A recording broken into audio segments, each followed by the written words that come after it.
Hey everyone, thank you for joining us. This is another Art of Sound show. I am your host, Kevin Ellip. We will be getting started shortly.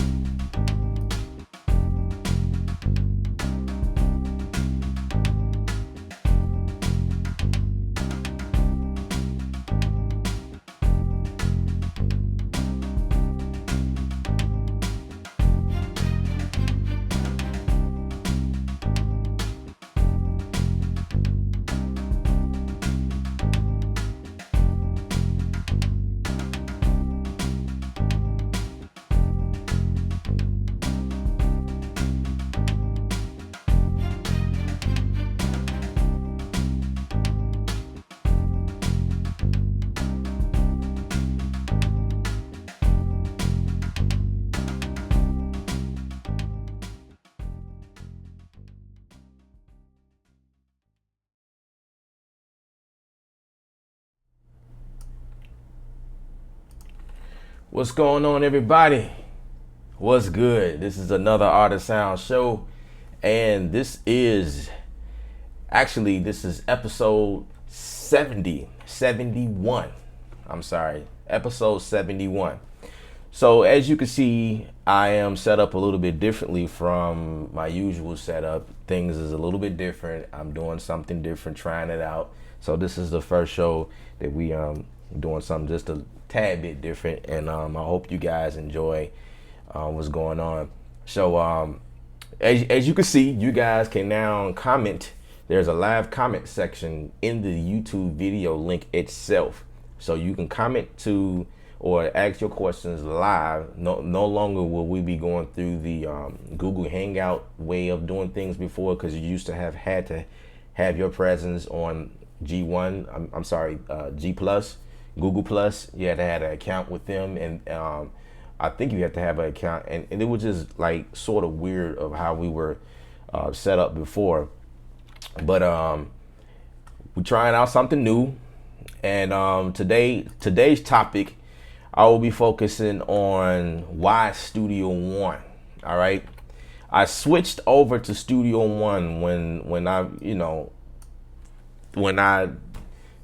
pretty much, I am a Logic Pro user. All right, so I got a lot of people that might be watching. You're coming from Logic Pro, and you may be coming from different several backgrounds or whatever, and that's fine. And I want to try to point out those different things as to why I chose Studio One. All right, I have a Pro Tools. I started out in Pro Tools and then switched to Logic Pro because it made better sense to me in terms of music production, that is. And because I am a simple guy, I like to keep things simple. And so I stuck with Logic Pro and made that my dog for mixing, mastering, music production, as well as video editing and sound design and things of that sort, right? So that's sort of where I was for a while in terms of that DAW that I was using. There's a lot of DAWs out here, and DAWs standing for digital audio workstation, just so we clear. Pretty much music software is what it is. I have several there are several DAWs you can use to accomplish one thing, put out a great product. But I fell in love with Studio One because I thought that it was pretty awesome, and the workflow of Studio One is definitely faster, in my opinion. It doesn't take much CPU to do what it does. You can you can switch between songs instantly. You know what I mean? Like stuff like that. You can have several songs up, switch between them, work on several things at the same time. And when you're done with producing your song and getting it mixed properly, there's also a section dedicated to mastering your song, and I'm gonna show you all that shortly inside of Studio One 3. So if any of you guys, I say this is what I say. A lot of guys ask me questions about different things and blah blah blah this, and before I spend my money, blah blah blah, I got question here and there.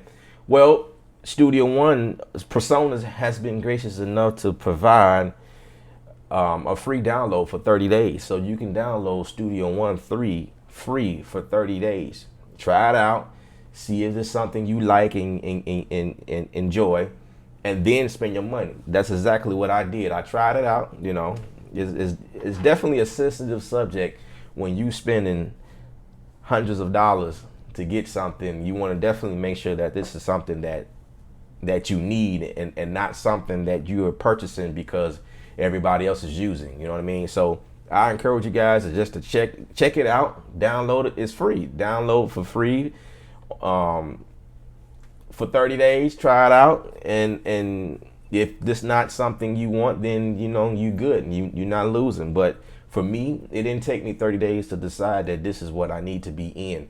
And so it was maybe like a week and a half in that I made the decision to go ahead and purchase this, because I thought it was pretty awesome. Like, everything you can do, you can drag and drop plugins onto. I thought that was fast. If you thinking like me, coming from the Logic Pro era, every plugin you insert, and it was time consuming, and it was actually a point where I got tired of dragging. Well, not dragging, because that's a new thing. I got tired of keep searching for a new plugin. So what Logic Pro did, they introduced a new way of doing things. I believe it's the plugin management. This is something new that they add. So basically what that is, you go in to the plugin manager and you can make your own folders as to where your plugins live on your system. So I did that, but still you have to go in and find that stuff. If you got a lot of plugins, it's still the process of actually going in one place. And here you could do it several ways. You can take that old way of searching for a plugin like that, or you can just drag it over. You can actually search for the plugin. It's pretty dope. I tell you, it's pretty dope. So just I don't know. I've just to get started. We can get started. I've been working on something inside of Maschine Studio, and I have like, I don't know how many bars it is, but I wanted to export this out. I can't really play it for you guys right now because I was experiencing some issues with trying to get it to play out. It wasn't working in my favor. So I could play it on my system and you guys can get a gist of what it sounds like, but it's going to come through my monitors on my computer, so it's the sound quality is not that great. And like I say, these are live shows. You guys can type in your comments or whatever, questions or whatever, and I can see them. I got my iPad off to the side so I can see your questions as they come in. So I hope that you guys enjoy everything I'm doing. So the first thing is I'm gonna play this song, and I hope you guys can hear it. You really can't get it no louder than that because it's coming out of my speaker. So I apologize, but you guys will hear it. Once I export this into Studio One, I have my Studio One router so you guys can hear what's going on. But yeah.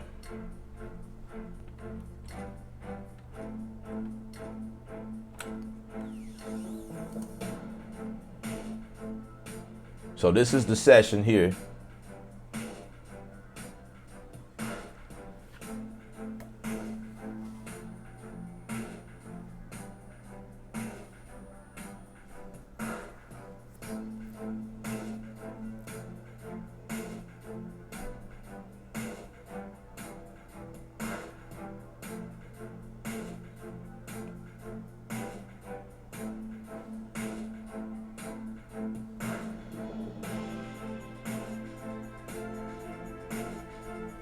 All right.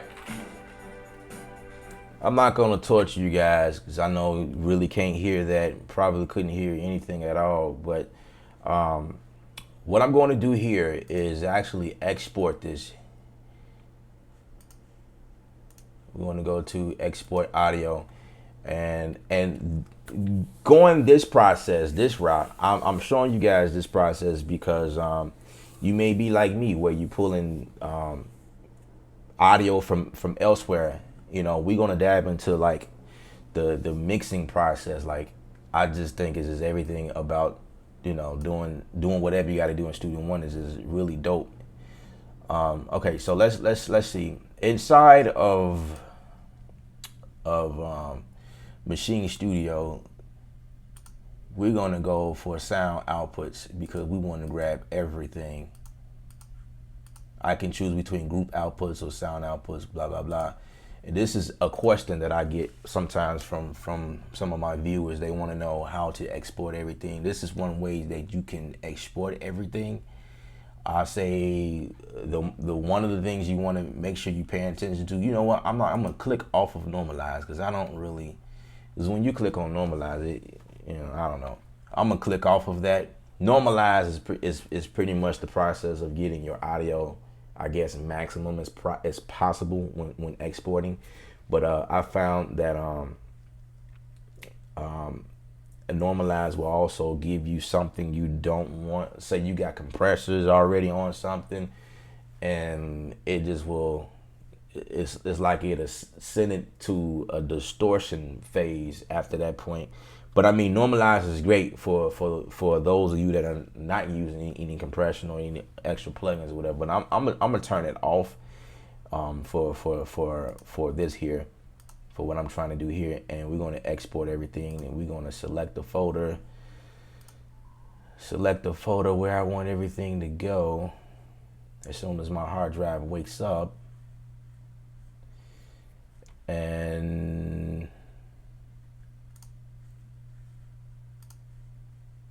let's see.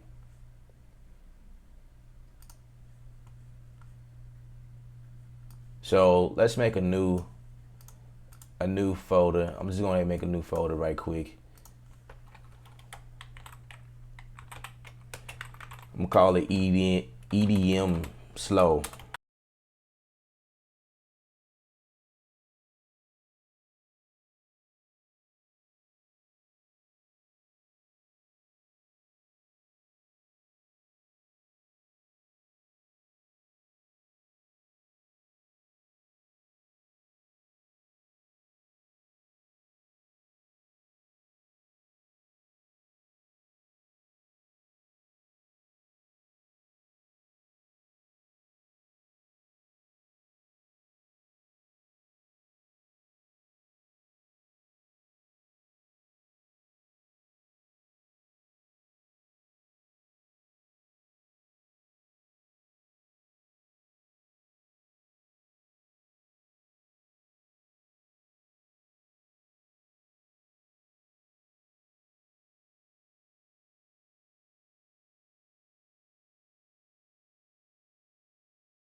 Okay, can you hear me now?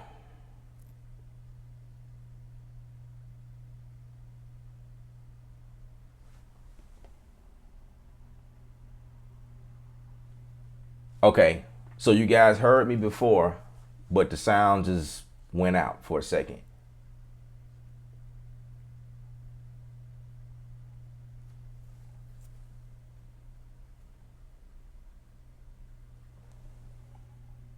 No sound. Okay, no sound. You guys should be hearing me now.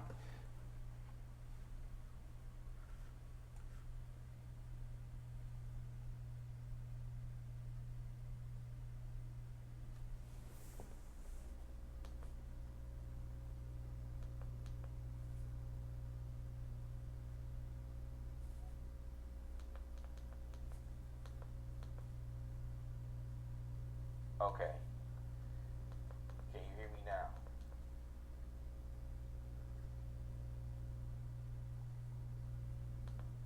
Okay, okay. Let me know if you guys were hearing me.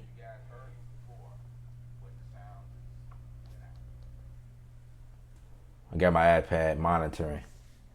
Yeah, I just want to know if you guys were if you guys heard me in the beginning and then the sound went out later on and now it's back, because that's what I need to know, because I had a lot of information I threw out there and just make sure that you guys was hearing.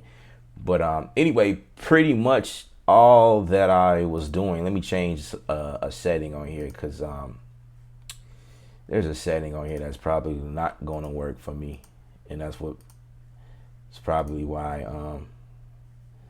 my mic went out for a second. But anyway, all I was really talking about was I went inside of Maschine here, and I am now exporting a song that I built last night, and I'm going to upload this inside of Studio One and show you guys what it's like working with waves, working with files, whatever. I can hear you. Awesome, awesome. It's back. Yes, it's back. So that means you guys was able to hear me, but something happened. Okay, cool. That's great to know. Like I was saying, I'm streaming a little bit different. I have a different setup here. I even got a new show cover. This is what it is right here. This was like last minute put together. Trying something new and different. All right, so all right, so we can move forward. Okay, can hear you. Cool. I appreciate you guys for your feedback.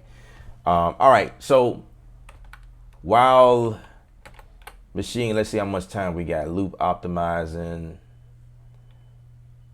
Okay.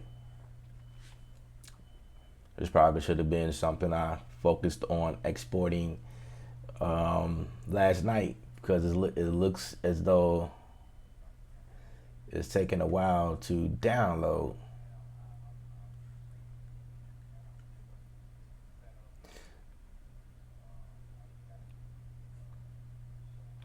Okay. Looks like it's trying to speed up. All right. But anyway, while we waiting on that song, that particular, because I wanted to jump into that one, and I'm just thinking, is this thing trying to export all of the sounds that I don't want? Because I believe I seen something in here where I can export stuff, like just only everything that I'm using, and not the sounds that, because I have pads full of stuff. Some of the sounds I went to and used were from like a group setting. I just added a group full of sounds in the kit. You know what I mean? And probably used only 3 pads in that group. And I'm actually concerned about it exporting everything, because that's not what I wanted to do. But I have another song that I can pull for you guys, and go ahead and dive into that, because what I want to do was show like several aspects that I thought was pretty dope.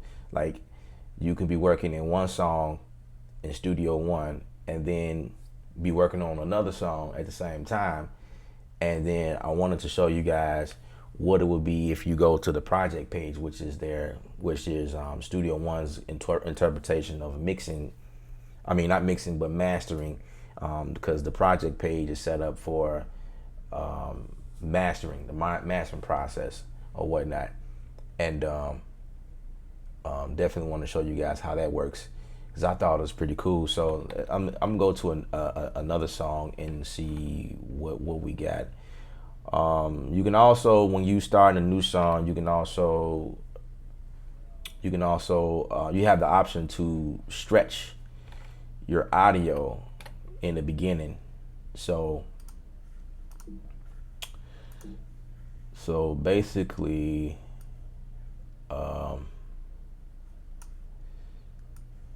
you have the option to stretch your audio, which is it's like the what's the best way to explain it? It's like, well, pretty much what it is playing with your tempo. Whatever your tempo is set to, you can stretch your audio. So if you increase the tempo in your song or decrease the tempo, your audio will follow it. And another way to get around that is using their bend tool, which is pretty cool. I've only used it like a couple of times and really never had. I've always known the tempo, but it's definitely something you can achieve. So let me go and find. As a matter of fact, I don't have to find that song. It's actually something I've been working on.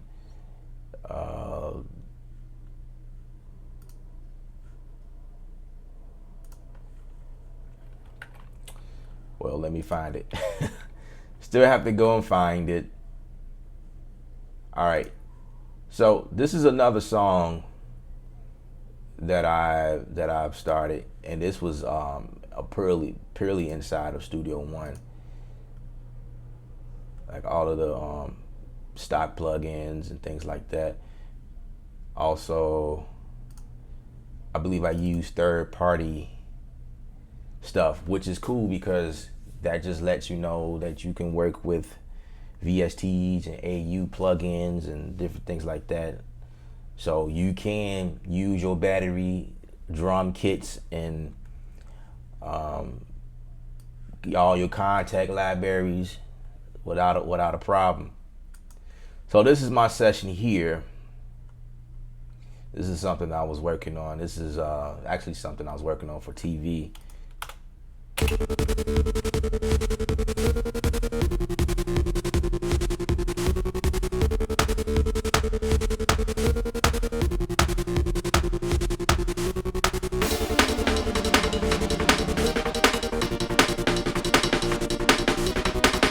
I'm actually undone with it. I'm not really finished.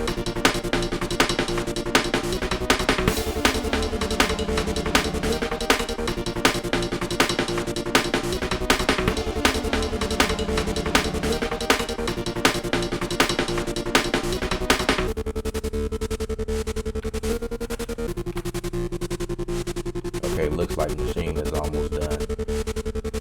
We got a few more to go.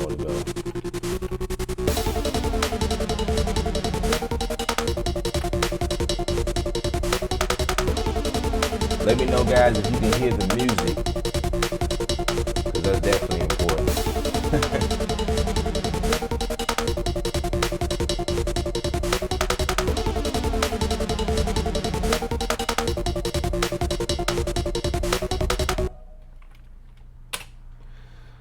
All right, so one of the things I want to point out is very important that you have your markers located in the correct position. So in this case, by default, the end marker was like somewhere around 21, bar 21. And all I did was activate my markers here by hitting this little flag icon looking thing here. And just, move that down to the end, because when you get ready to send this off to your project page, it will only export from start to end. So you definitely want to make sure that the end marker is not somewhere in the middle of your song, because you won't get everything. So I moved everything down, and just say for instance that we was going with this mix and we like the mix or whatever. The next process, this is the part that I want to show you guys. This is the dope part about it. Okay, you can send your song straight to the mastering page. You can either update the mastering file, which means you already have a project file open, or I can add to the project. So I don't have a project page open at the moment, but I can go ahead and say new project, and I can click here and relabel this to, I don't know, I'm gonna say AOS session just for the sake of the show. And you have the option to as to where to save it to. I'm going to go for, wow, I think this is actually the files from my machine, and it's like it's exporting more than I need. So we'll check into that a bit later. But at the moment, we'll just go here. We'll just come out of here and just save it there. And you can definitely change the sample rate here and just hit OK. And you've created a new project page right here. And you just click OK. And all it's going to do is bounce down the song as if you was bouncing down an MP3 or Wave or whatever right in here. So now you got your song right here, track 1.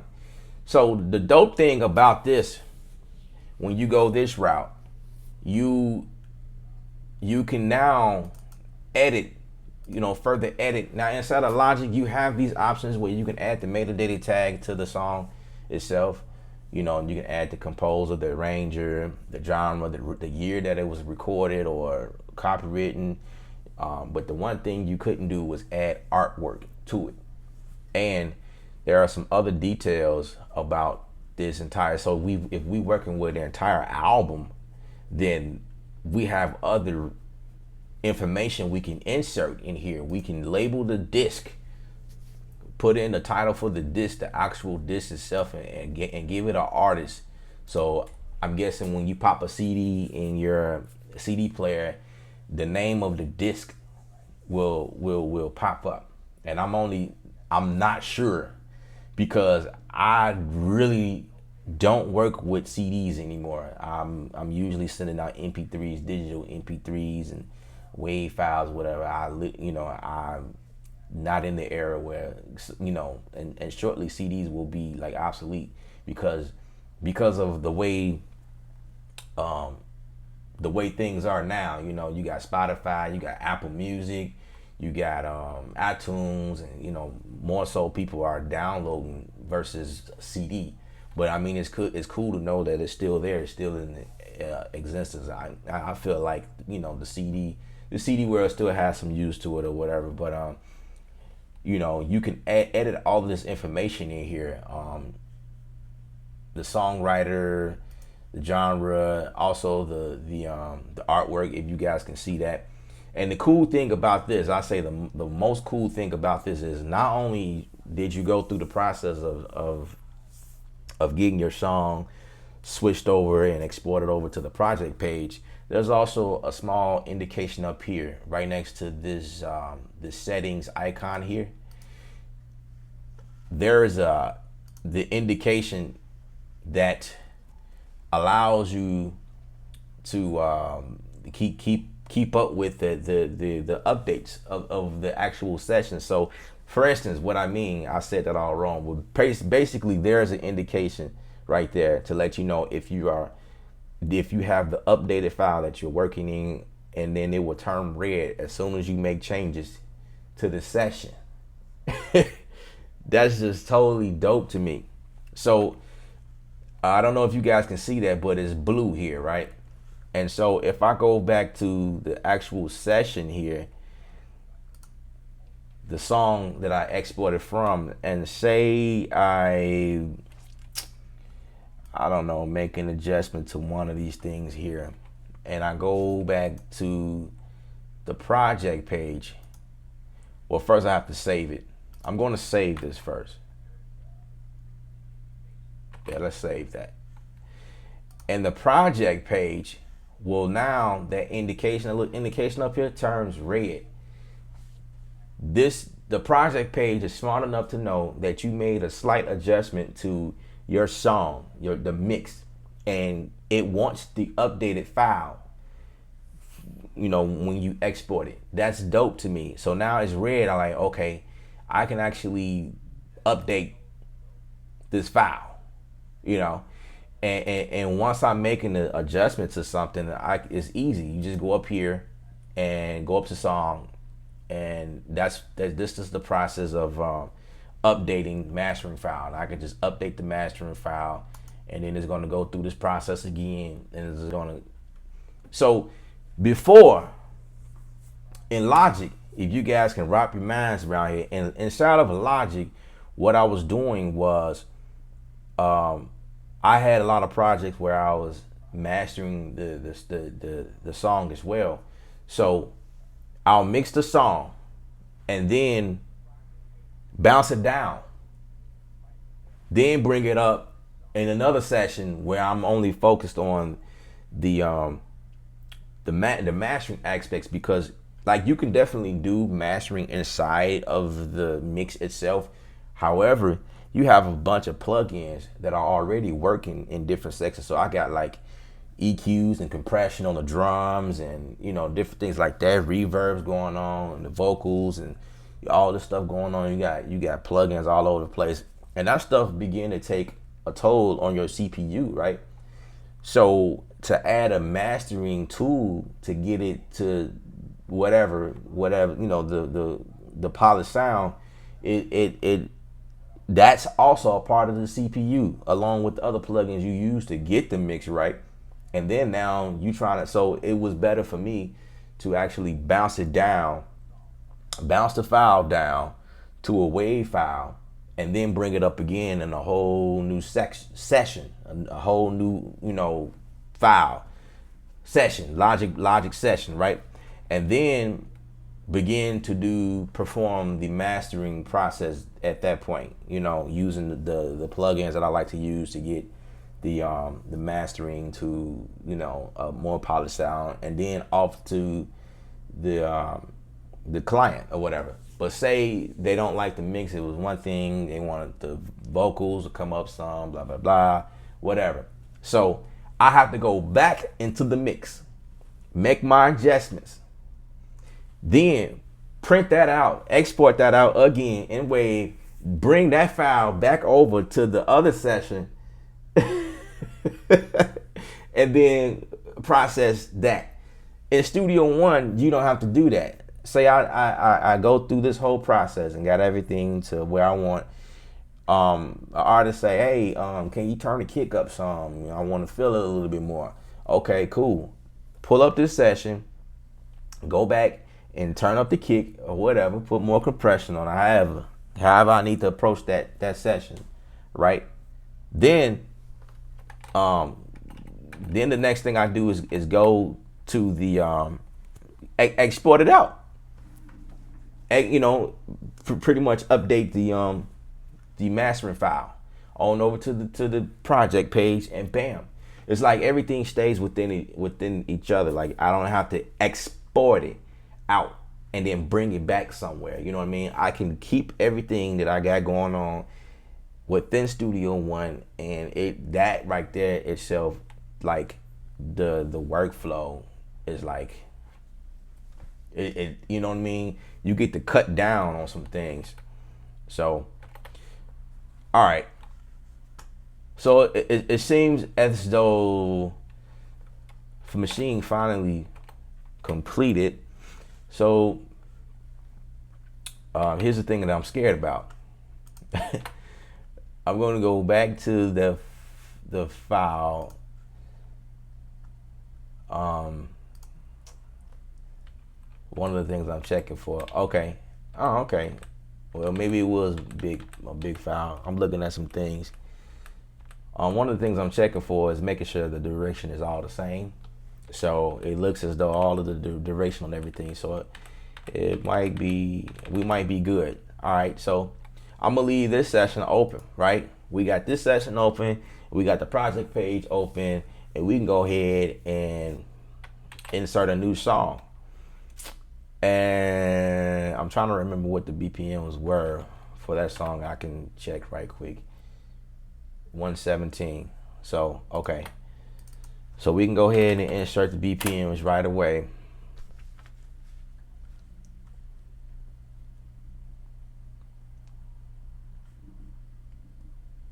Just making sure I got everything. Definitely want to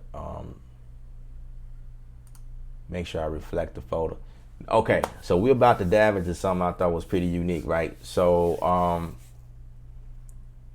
this is what I'm going to do right now. Okay, this is the folder that all of my wave files live in, right? We just finished exporting everything from Maschine Studio, right, to this folder, and I'm getting ready to export this file. So what I'm going to do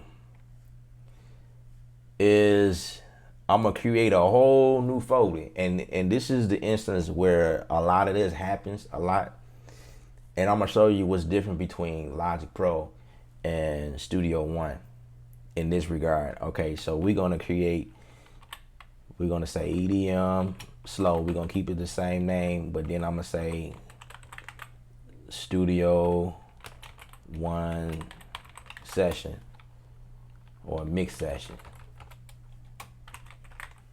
Really doesn't matter. All right, so we're gonna create that folder. That's gonna be the folder where we actually put Studio One in. Everything gonna sync to that folder. All right, so I'm going to go ahead and name EDM slow. All right, so that's the name. This is the name of the song. All right, so now the next process will be to go ahead and insert all of the audio. So we're gonna go back here and we're gonna select them all and import them all. Bam.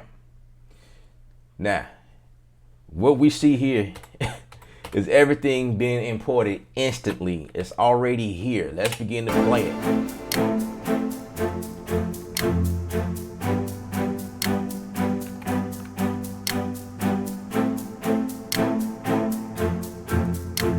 All right, we're talking about the speed right now. This is one of the reasons why I love mixing and doing things in Studio One. We just brought everything and it started playing immediately. All right, now the next thing is when you save this project, by default, Studio One will save the project, and this was actually something that was annoying to me because I didn't know, like, man, it must be something in the settings where when it saves the project, there's really no indication. Well, let's backtrack. When you save the session, all of the audio file that you just imported here was not saved to the session itself.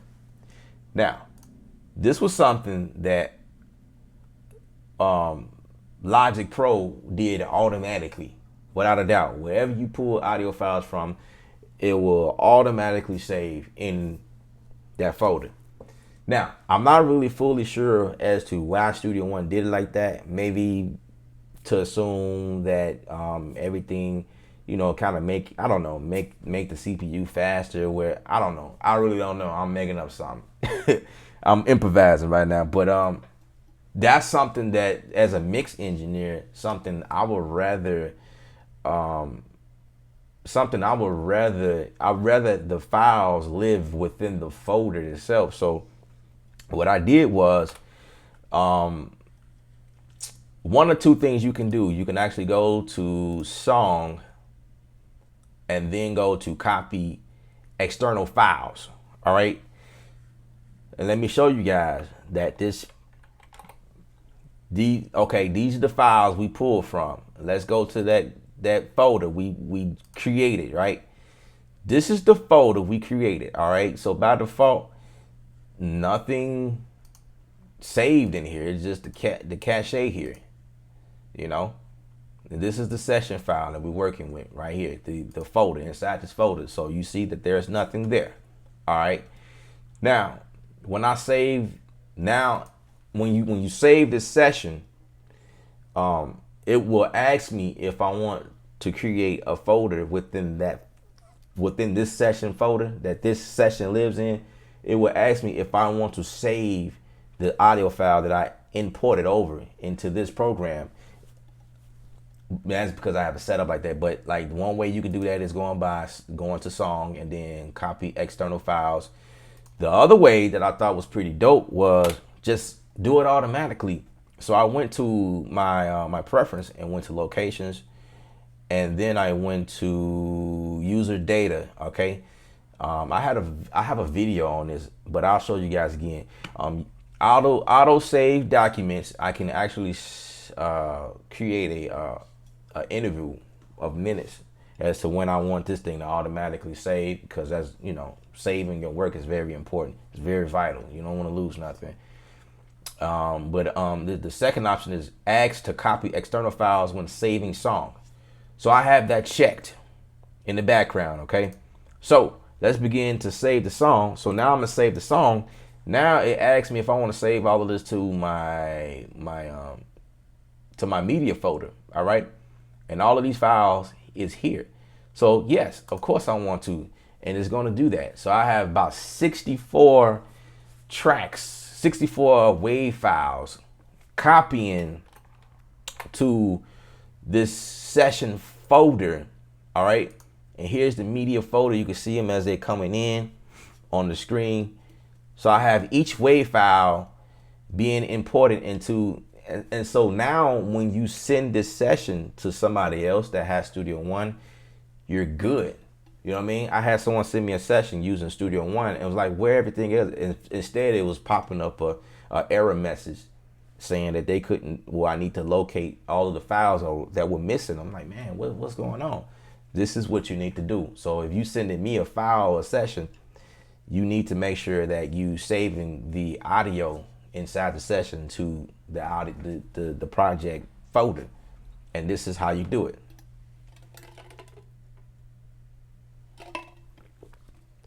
All right, so as soon as this finish saving, we can go ahead and do like a pre-mix. I'm not gonna like focus that deep on the mix, but just to show you guys like some of the things I like is pretty dope. I might even add a sound or something in here, but this is one, and I can only go in comparison to where I'm from. I'm a Logic Pro guy, and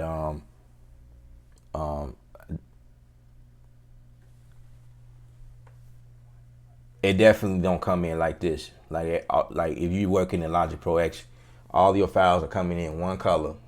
This kind of reminds me of Pro Tools in a way, because everything come in color coded like automatically, so it makes it easier to distinguish just right off top, where everything is, and get a sense. So everything's not looking the same. You know what I mean? You can definitely change the colors inside of Logic Pro, but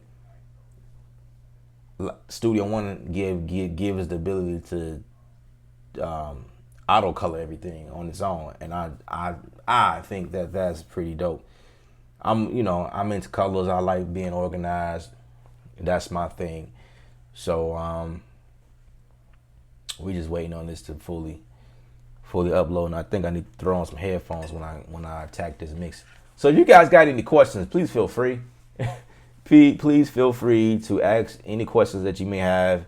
I have my comments. That's why I keep tilting over and checking out the comments, making sure that I hit every angle. I'm not going to be able to hit every angle that I want to talk about, but some of the cool features I thought was pretty dope inside of Studio One. I wanted to share that. Definitely wanted to share that. So all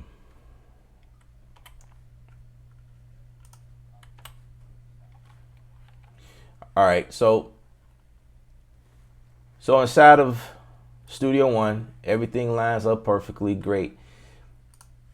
So let me throw on my headphones, and Maschine is great for what it does. Like some of the stuff I was using inside of Maschine to incorporate what I want to hear. It was great, but say you want to go to the next level, and you can definitely export everything out, and continue the mixing. And it looks as though so far everything came out the way that I wanted it.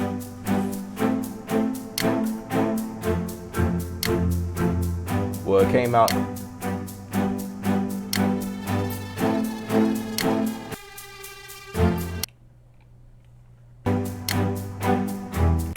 All right.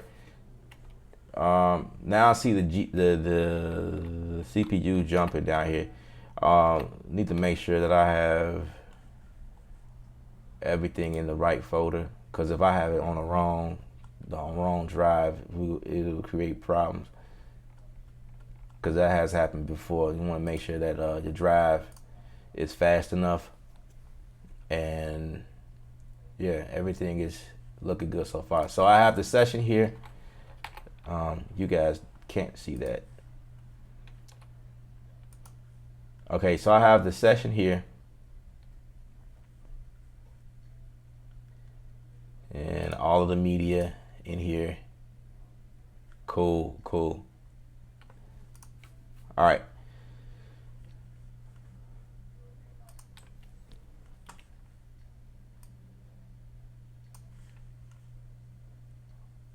Kind of change the my screen here, and just for the sake of the CPU, we're gonna go ahead and close out of Maschine here, because that definitely plays a part. You got several things going on. Also, another announcement that I want to make before we move forward is if you guys have the new update, all right, I should have mentioned this in the beginning of the video, but if you guys are updating to El Capitan, which is the newest operating system on your Mac computer, you guys might want to hold off on that. I've gotten an email like not too long ago about the compatibility of the hardware, some of the mixer consoles, different things that are connecting, because they just, Apple is a really secretive company. So when they come out with stuff, it's like, bam, deal with that, and it's like, man, wow, So a lot of companies are trying to play catch up, and that's why nothing is really never like on the head, because Apple's just throwing stuff out here and they don't let nobody know what they're doing. And then now companies got to go into the coding and fix things and make things, compatible or whatever. So with me being a Logic Pro user, I really never had that problem. I will update my computer to the latest operating system the day that they drop, right? But I was using Logic, which is an Apple product, and everything else I was using like Final Cut, Apple product. And never really had an issue with like Adobe stuff. All of that stuff seemed to work well, but like just the stuff I was using, I was okay. But if you're using things like Pro Tools, you might want to hold back, when it comes to updating your software and things like that. So now with Studio One, I'm guessing because it's not an Apple product, it's gonna take them a little bit to get caught up. So if you have El Capitan on your computer, you kind of want to keep an eye out on when they say it's okay, because you don't want to update and then not able to, continue your projects or whatever, because you may experience some issues, especially with some of the hardwares, and even with Native Instruments. I've learned that Native Instruments stuff is dealing with some compatibility issues as well. So just to throw that out, heads up, letting you guys know what's going on. All right, so inside of Studio One, so say we begin the mixing process. So now my CPU is not hiking anymore.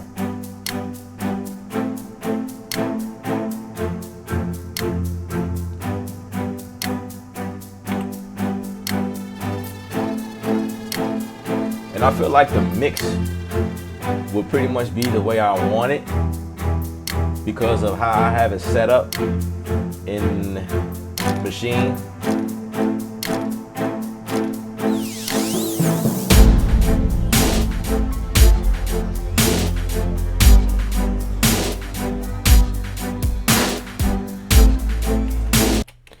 But definitely bring down everything because everything is like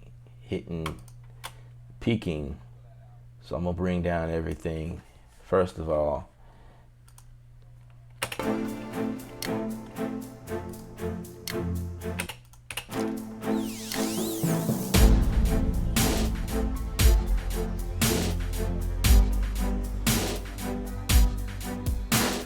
Now, I usually go through the process of arranging everything. You know, I usually have my drums at the top, and then everything, vocals more towards the bottom. Instrument, all the other instrumentation is in the middle. The piano, organs, the stuff stay together. It seemed like everything came in with the correct name that Maschine Studio gave it, but you and I know these names is like, what is that? Okay, I see shaker, but it might be better to just name this shaker, right? I'm not gonna go through that process because that's just time consuming, but that's some of the things that I do as a mix engineer. I go in and properly rename or label everything. Yeah, that's one of the things I do. Rearrange everything, clean everything up, just to make some sense out of it. I may do something like switch my tool and cut stuff, stuff like that.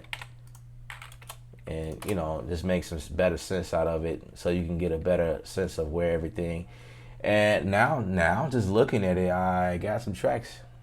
So, remember when I said Maschine might be exporting everything, even the pads that don't have anything on it? Well, it did. Now I'm looking at it. I'm just not paying attention to it.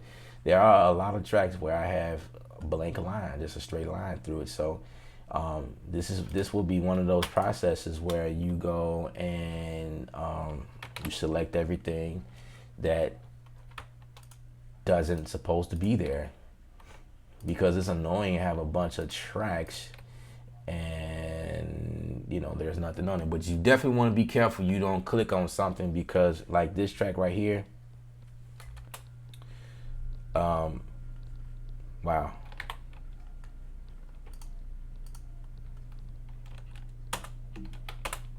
okay, like this track for instance, there's something on here. It looks like there's nothing there, but the way you can zoom in is just by clicking this little icon on the bottom right.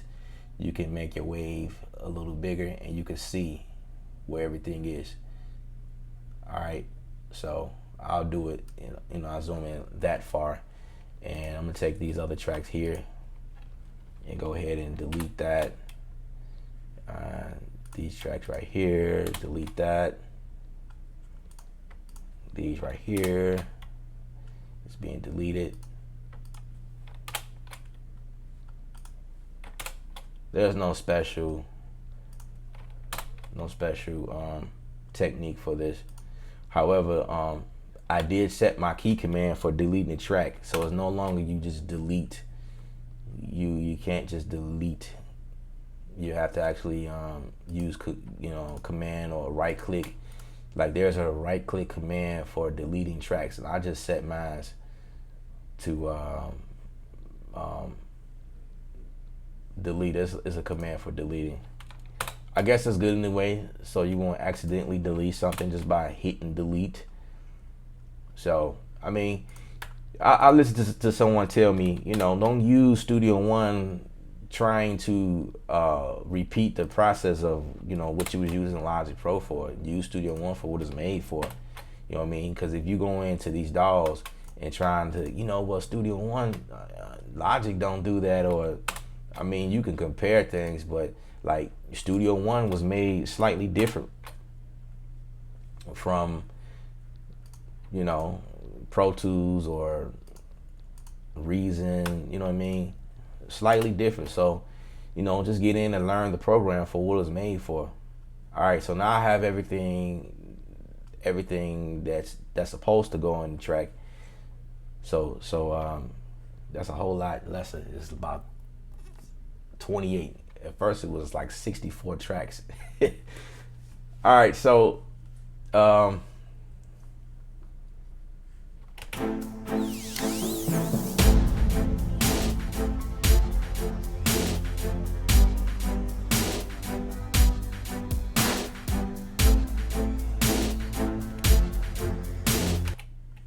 okay.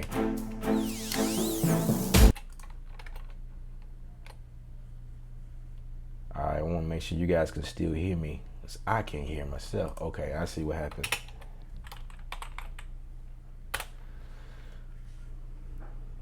All right.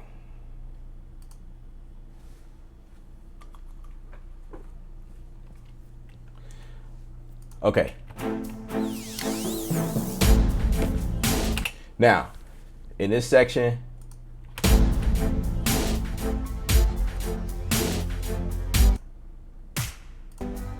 okay, that's one of the snares.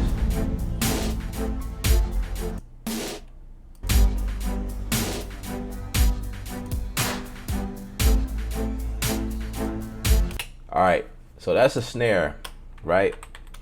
Let me show you guys how fast this is. When adding an effect, I want to add a reverb to this snare here. All right. One good thing about Studio One, you can resize this stuff however you need to. You can also resize the actual sends. Like that's pretty cool.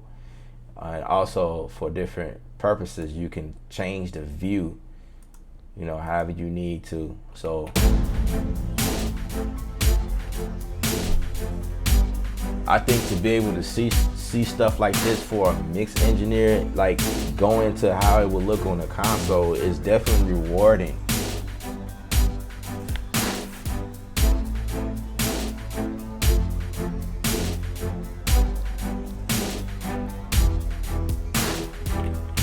Okay, enough of that. All right, so going back to where, okay, so we're on the snare, right? So you guys know, like the typical way will be to go and create a effects channel or blah blah blah. Why do that when you can just drag in the effects? So I'm going to search for reverb, and let's go for the mix verb. I can actually add it here, or add it to my sends, or I can just add it on to the track itself in here. In this case, I want to be specific. I want to add it to sends because I want to create a reverb channel, period. So that means what I did was I did sort of two things in one. I added a reverb, and this is just my sends here, but I've also added a channel where I can start dumping other tracks, send other tracks there as well to get some of this reverb here. So I pretty much completed two things at once.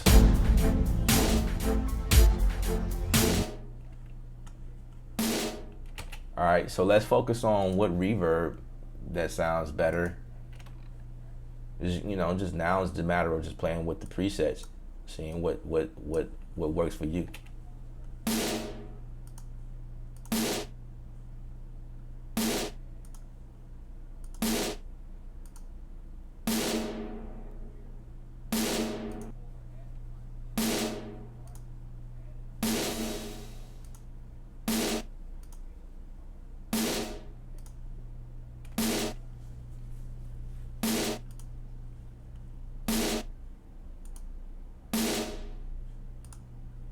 All right, and usually what I do after I go for a preset, I'll do further editing just so I can get something more.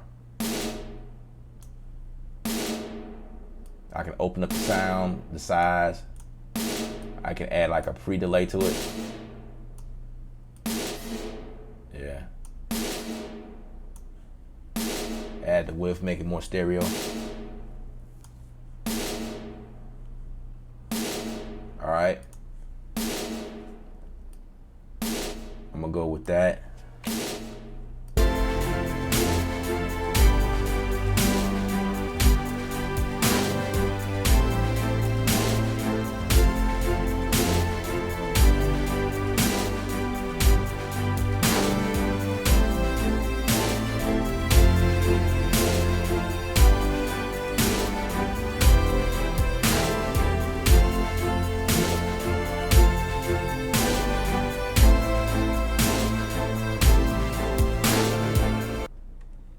All right.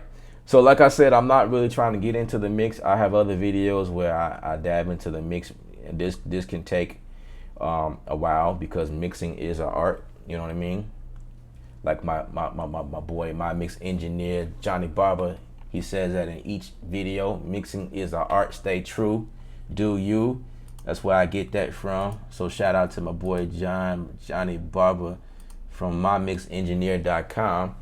And so when I'm mixing, I like to take my time to make sure that my mix is on point. So, but anyway, going back to sending this to the project page, the option here is dope. The option to send this, okay, say I like that mix, I want to work with that. I can send this now to my project, the AOS session. I can create a new one, or I can go, but I'd rather go, let's go AOS session. Oh, and I did something I told y'all to look out for, and I totally disregard that. So we're going to cancel that and go back to the song. We're going to go back to the song, and you definitely want to make sure that your end, move this end all the way down to the end of the song. Okay, so now we're ready to go, and then we can go ahead and update this file to the mastering page. So we're gonna, I say update mastering. Yes, let's update that. I sort of already started the process. Let's go to, okay. So now we in the mastering. So I have two songs, right?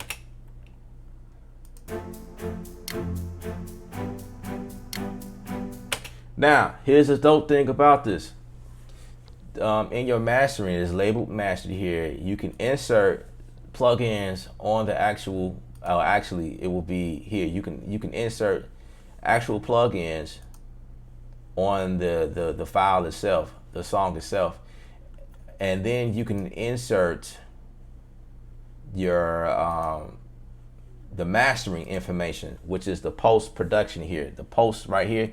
This means that anything you add down here will be for the entire song. So if you got 10 songs lined up down here, it will all hit whatever plugins you have located down here at the bottom. But here you can have inserts, and up here is the actual plugin. So say for instance you have, I don't know, an EQ somewhere. Say I have an EQ on this one, and then this song I have, I don't know, that's probably not a good mastering tool, but say I have the channel strip of some sort, you know, just for instance, right? So between these different songs, I have different plugins, and I can have as many as I want. But the mastering portion of this, I need to,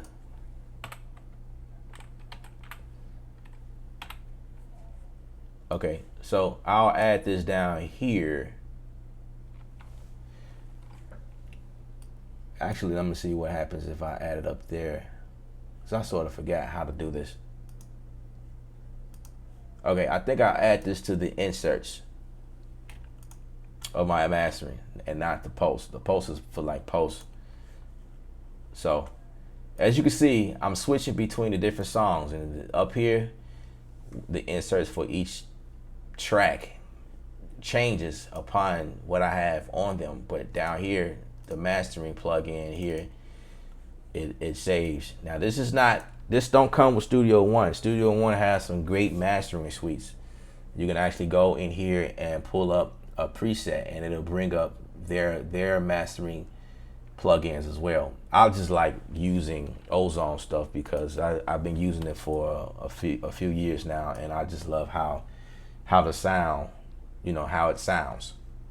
So one good thing I know about Studio One, they have this limiter plugin, and it also does some things that I like that it does. So I use that. I will use that So basically, when you play the song, you can see realistically where everything is in terms of mastering right in the project page, and go between songs. You know what I mean? All right. So and then when you get ready to bounce everything, you can just say digital release, and it will bounce down everything that you have. You can select the file type here, MP3, the WAV file, AIF file, however you need to set the bit rate, the sample rate. And then you can also choose whether you want the track names or numbers, artist name, or real-time processing attached as an option. And you can also upload this to SoundCloud as well, like straight from here. Pay attention to where you save everything to, and it will also bounce down this other file that distribution houses needed. Say for instance, you going to somewhere like CD Baby or TuneCore. Well, CD Baby, because they distribute, they can get your stuff printed on CDs. So any distributor houses that prints onto CDs, or I believe digital distribution as well, this file that also comes with it that you can just give them, you know, the mastering, not the mastering house, but the distribution houses, and like that's just really dope to me, you know. So, you know, that's just, you know, we diving into some of the things that I feel like is really dope about Studio One. If you guys got any questions, please feel free to ask me any questions you may have. I love questions. Questions are my friends. I told a couple of people that I was going to be streaming and talking about some things in regards to Studio One. I know some people who wanted more help with learning how to produce music in Studio One. I had several people asking me, which DAW should I go with? You know, that's like a no-brainer, right? I'm going to tell you Studio One. So the crazy thing about this is, before I got fully on board with Studio One, this was when I was still really, really heavy in working in Logic Pro. People who would ask me what program, I would usually say the artist version of Studio One. Like, it's easy. It's real easy to get in, dive in, and learn whatever you need to, as well as GarageBand, because I was on Logic, you know, using Logic. GarageBand was real easy, but there's a lot of people that don't have Mac computers, because Logic Pro was a Mac-based software. GarageBand is only installed on all Macs. It's not a Windows program. So my alternative was Studio One Artist. You know, get Studio One Artist. I hear it's very easy. I never really played with it then at that point, but once I started to play with it, it was like, man, this is nice. I can get into this. You know what I mean? Maybe another stream I can show you guys like some things I get into as far as music production, like some of the tools and things that I use. But I just wanted to show you guys the basic reason why I switched over to Studio One. Studio One is like a beast right now in terms of CPU. It don't pull so much CPU. The only time you'll see your CPU jumping is if you are pulling from a drive that is not fast enough, or pulling from your internal drive. You never want to do things on your internal drive because it will cause problems. The same software that you're using to process data and using, you know, plugging in whatever you want, shouldn't be the same system you're plugging and streaming audio loops and things like that from. You definitely want to have an external drive connected. I had one viewer that mentioned, man, you know, what operating system do you have? What version do you have, and how many gigs you have? What is your specs on your computer? Because I'm getting glitches. Well, one of the reasons is you're pulling everything from your computer. You don't want to pull everything from your computer. You want an external drive. It should be 7,200 RPMs is the speed which your external drive should be at. All right. Another thing you could do, Apple has new computers where they all are like half hybrid now. You know, they are hybrid hard drives, which means they're super fast. But I still would not put my work on the newer Macs because at one point it's gonna you don't want to put more label work on your computer than you really need to. You know what I mean? So you definitely want to just make sure that you stay away from putting stuff on your computer. The only thing that should be on your computer is the software itself. There are some things that can't be put on the hard drive, and that's understandable. You install it on your computer, but as far as your program, install Studio One on your computer because that's the only way it'll pull up. At least I think so. And then all of the additional content, you have the option to choose where you go. And so like basically like the way mine's looking, this is what I mean. Like you can go to the back end of your computer. I think it's locations, file type, sound sets. All this stuff is being hard drive or external hard drive. This stuff pulled from your hard drive. These are my external hard drives in this location. Instrument library. This is pulled from my external hard drive. VSTs. This is pulled from the internal. But if you got some VSTs on your hard drive, you can pull this stuff up on your hard drive, off of your hard drive. This is where my stuff is feeding from. So that's why it's imperative that you have your hard drive connected when you start, because every time I start Studio One, if I don't have my hard drive connected, it will do like if I don't have my hard drive connected, this is what I would usually see. I would see everything in my browser window word for word. No thumbnails, anything. I won't see stuff like this. This is the other dope thing about Studio One, because you have all of these cool thumbnails. Like I didn't put a thumbnail to everything. I only put a thumbnail to some of the plugins that I use very heavily. So stuff like this is a thumbnail to that.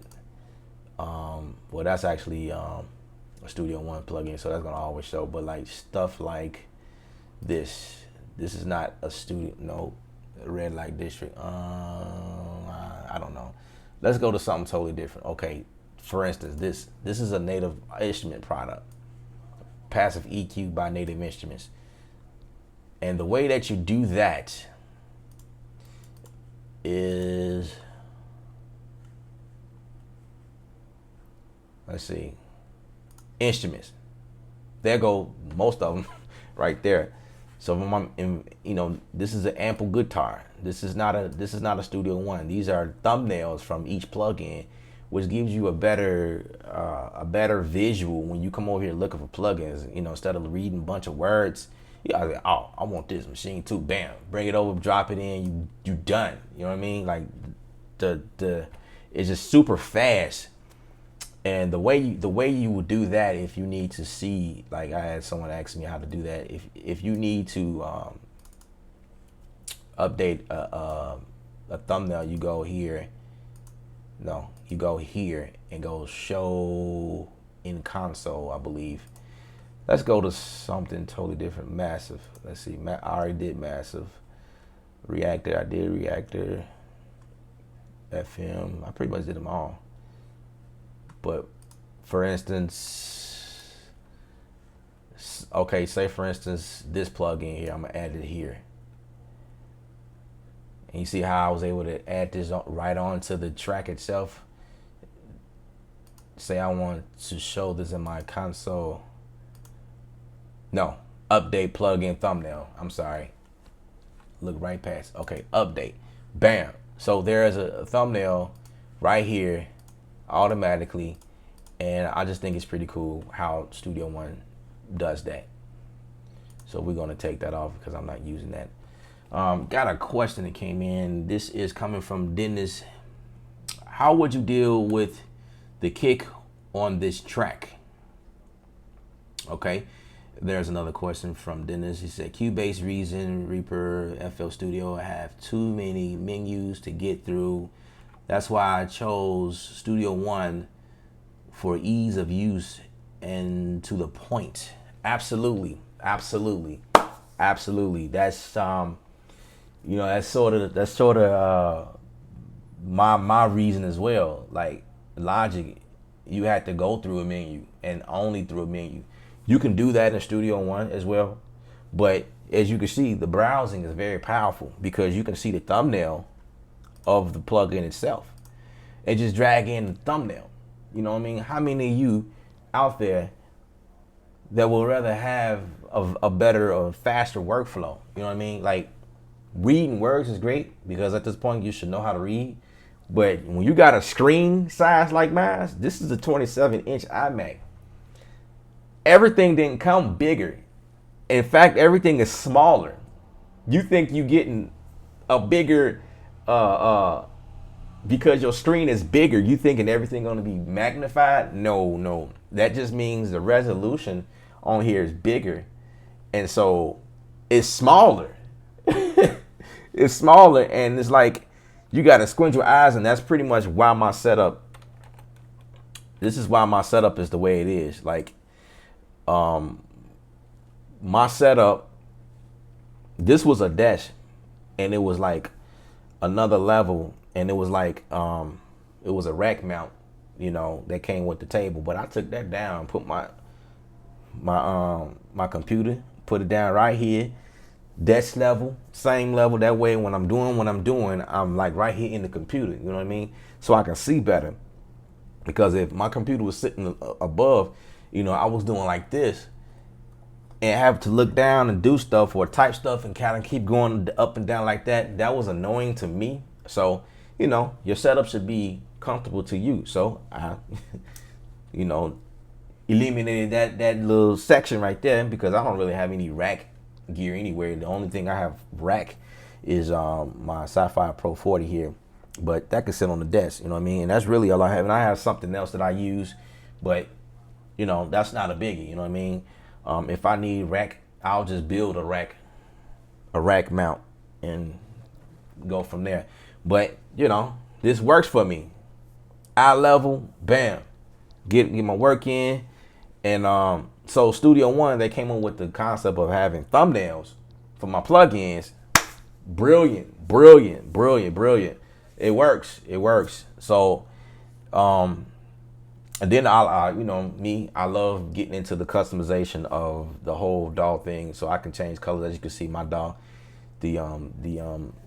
it looks a little different from my other videos, so I just change stuff just to get inspired, I guess. But to answer your question about the kick, how to approach the kick, I'm not really sure which song that you're talking about. I have a couple of songs, but as far as if you were talking about the song that I was waiting on everything to export from the Maschine Studio, the kick, see, now we're getting into mixing. I probably just need to do something specific to mixing, but in regards to the kick, I like to use a transient designer. I think it's a transient. I can type and look for it, no problem. It's called it's actually Transient Master. That's what it is, a Transient Master by Native Instruments. I use that faithfully on my kicks to get a punchy kick. But if you don't have Transient Master, then you can just use a simple compressor. A compressor do the same thing. You can achieve the same thing, but I love the Transient Master because it's like bring it in, boom. I usually go to the punch preset, and I'm good. And just kind of dial back on and tap a little bit, just depending on what type of kick I'm working with, and bam, it's smacking me in my face. It's got the high end versus the thump, you know what I mean? Like it gives me what I need. And but I mean, I use compressors sometimes, definitely. the whole goal when working with kick drums, is to get it to punch as hard as possible without making it sound distorted. You don't want to distort your kicks, and you always have this battle between your kicks and your bass. You know what I mean? You definitely want to make your kick, and you got to choose which one is going to take over the song. If the bass is going to be bassy, let the bass be bassy. Dial back on your kick. EQ your kick out where your low end is not fighting in the frequency range. I also get into side chaining depending on the song. If I'm working with an EDM song style, pop song, dance song, I usually use the side chaining to make the bass duck when the kick is hitting. So that means the bass is coming back off of it. And yeah, that sound y'all get, that's what side chaining is. I also use side chaining on other instrumentation as well to get a different effect. My synth chords or whatever going in and out or whatever, depending on what the kick drum is doing or whatever. You can use side chaining for whatever you want to do. So that's my approach to kicks. All right. I believe that's all the questions so far. I hope that's all the questions. I don't want to miss anything or miss anybody. So this was really fun, kind of going through and explaining some things to you guys. I hope you guys learned something. I'm gonna go ahead and log off, and stay tuned for our next live session, Art of Sound session, next Thursday at 12 p.m. if my schedule is the same. I've been having some things come up and have to, I know last week I had to move the live webinar or webcast, whatever you want to call it, to Wednesday because I had something important I needed to take care of on Thursday. But usually every Thursday, 12 p.m. is when we dive in and get into something new. All right. So with that being said, I appreciate you guys for joining. I appreciate the love. Follow me on Instagram, Kevin Elib, KEVN ELIB. All right, I spell my name without the I. And if you want to follow K Sound as well, K Sound Inc. There, I have 2 accounts for the business. K Sound Inc. is also on Instagram, but I'm more so active on my Kevin Elib site. Is more like personal account. And I'm sharing some of everything. Also, make sure you guys are subscribing to the site. ksound.com. Almost forgot my site. KSOUNDD.com.